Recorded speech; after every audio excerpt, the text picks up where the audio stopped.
Bonjour, Vanessa de Miss Aquaplanet. J'enseigne le launch coat, la marche aquatonique, l'aquapin fit, la natation et l'aquagym sur Bénodet.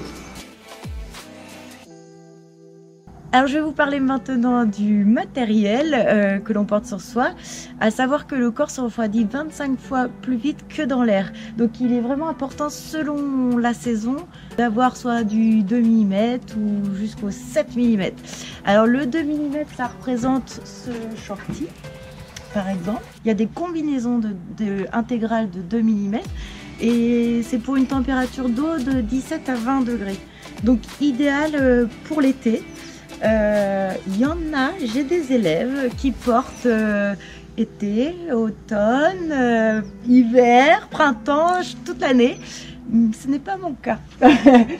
Alors, après, il existe des 3-2 en intégrale ou même, je me semble, en shorty.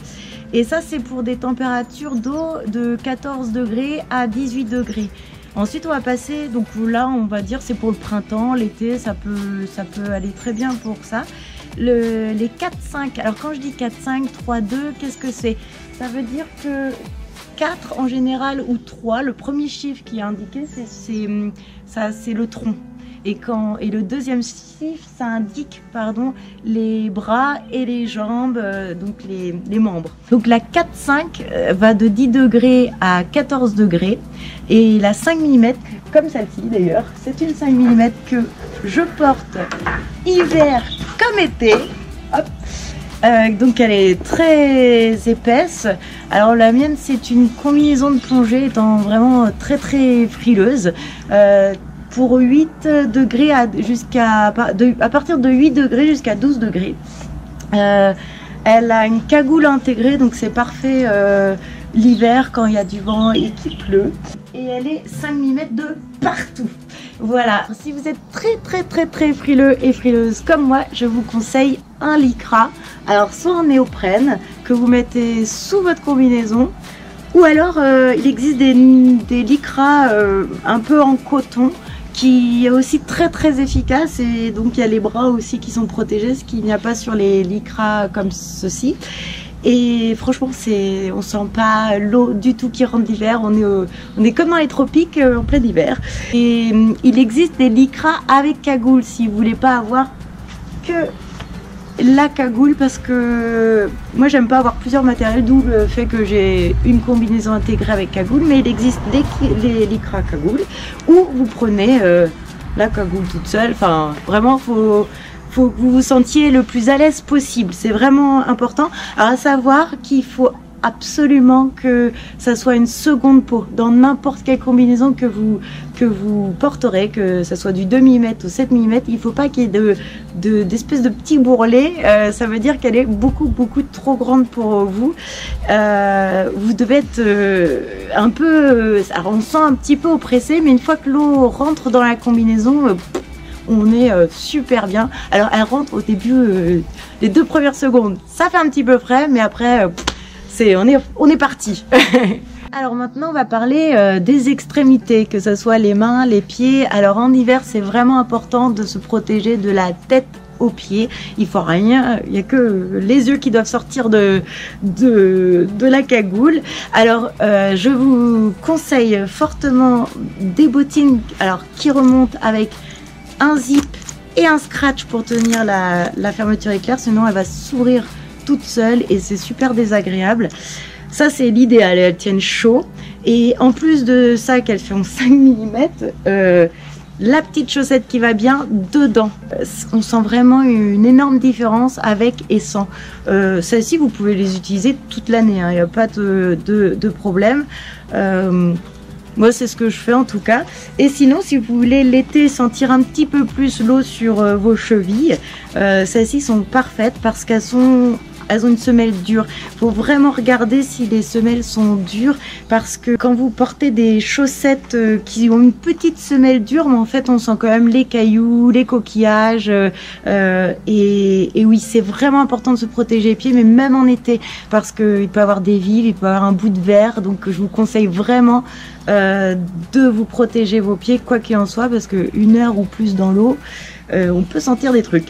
Et ensuite, les gants pour l'hiver, c'est impératif. Et alors, si vous avez le syndrome de Raynaud, c'est impératif, mais toute l'année là pour le coup, parce que même en été, vous pouvez avoir les bouts des doigts blancs. Donc du coup, il existe des gants un peu particuliers qui ont de la moumoute à l'intérieur. Pour le syndrome de Raynaud, c'est idéal. J'ai beaucoup d'élèves qui n'ont plus ou presque plus les doigts blancs. Et sinon, si vous n'avez pas ce problème-là, des petits gants de 2 mm, 3 mm, ça sera parfait.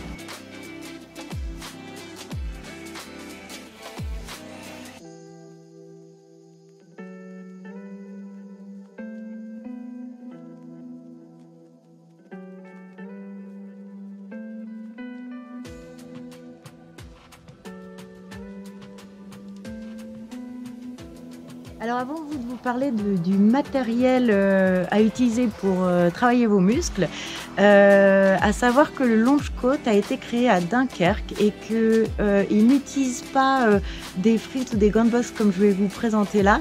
Ils ont une rame et un autre matériel, je ne me souviens plus du nom d'ailleurs. Ils courent, ils marchent, mais ils ne font pas d'exercice de renforcement musculaire. Plus vous irez dans le sud, que ça soit jusque au Maroc d'ailleurs, parce que j'ai eu un retour du Maroc, ça ressemblera de plus en plus à de l'aquagym en mer, mais c'est tout aussi efficace et tout aussi bien. Alors voici le premier matériel que je vous montrais, c'est une frite. Vous avez peut-être déjà vu ça dans les piscines, qui est vraiment très efficace et très simple d'utilisation. Et je dirais que c'est le matériel le plus souple qui va travailler en résistance, mais pas en force. Alors, qu'est-ce que vous pouvez faire? Par exemple, vous pouvez l'utiliser comme une rame, justement. Aller chercher loin devant et loin derrière. Donc, ça peut être un matériel qui peut vous rassurer. Alors voilà, ça c'est la frite, la première. Voici le deuxième matériel que je vais vous montrer. Alors, il y a la grosse haltère et la petite haltère. À savoir que l'eau, quand un corps est en mouvement dans l'eau, il y a une résistance qui se crée. Donc, quand vous rajoutez du matériel, ça double la résistance. Donc, si vous avez des problèmes d'épaule ou que vous avez un petit peu mal, je vous conseille la petite haltère ou voire pas du tout selon votre pathologie. Et sinon, c'est super efficace pour travailler vos biceps, le haut du dos et vos épaules. Alors, le troisième matériel que je vous propose, c'est des gants de boxe. Qu'est-ce que c'est que ce truc? Eh bien, vous plongez la main dans le rond, vous la ressortez dans le rectangle et c'est parti pour un peu d'action. Si vous commencez le Launchcoat, je vous conseille quand même d'être accompagné par un coach. Sinon, la plage idéale pour commencer, c'est une plage plate, protégée du courant, des vents, où il n'y a pas de cailloux. Il en existe avec notre bord de mer toute la Bretagne. Il y a franchement le choix pour tout le monde. Après, il y a des plages avec des petits cailloux, des petits galets. C'est pas un mauvais spot. Au contraire, ça fait travailler l'équilibre et les abdominaux. Donc, si vous êtes déjà un peu plus aguerri, allez-y gaiement. Et sinon, il existe des plages à vagues. Alors pareil, c'est pas une mauvaise plage, hein. Au contraire, c'est une plage idéale pour les personnes qui sont à l'aise dans l'eau et qui savent nager, très important. Et cette plage à vagues va particulièrement travailler votre cardio du coup, parce que vous allez sauter et tout et tout. Voilà, vous savez tout sur l'équipement, le matériel à utiliser, et au plaisir de vous rencontrer sur Bénodet ou dans un prochain tuto.